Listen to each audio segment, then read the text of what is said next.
అందరికీ నమస్తే. నేను ఇందూరు యువత స్వచ్ఛంద సేవా సంస్థ సాయిబాబు. ఇందూరు యువత స్వచ్ఛంద సేవా సంస్థ ఆధ్వర్యంలో నిరంతరం అన్నదాన కార్యక్రమాన్ని ఏర్పాటు చేయడం జరుగుతుంది.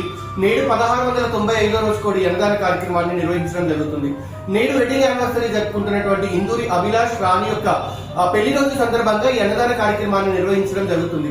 రోడ్ల మీద ఖాళీ గడుపులకు ఆకలి కోసం ఎదురు చూస్తున్నటువంటి అనాథలు, అబాధులు, నిరాశ్రయులు, విద్వాంసులు ఎవరైతే ఉంటారో అలాంటి వాళ్ళు ఆకలి తీర్చడానికి నిరంతరం మా టీం అలాగే ఫుడ్ వెహికల్ వెళ్లి వాళ్ళు ఆకలి తీర్చడం జరుగుతుంది. మీరు కూడా ఇలాంటి అన్నదాన కార్యక్రమాల్లో పాల్గొనాలి అంటే టీం ఇందూరు యువత యూట్యూబ్ ఛానల్ సబ్స్క్రైబ్ చేయండి. అన్నదాన కార్యక్రమాలు మీరు కూడా స్వయంగా పాల్గొనండి. అన్నదానం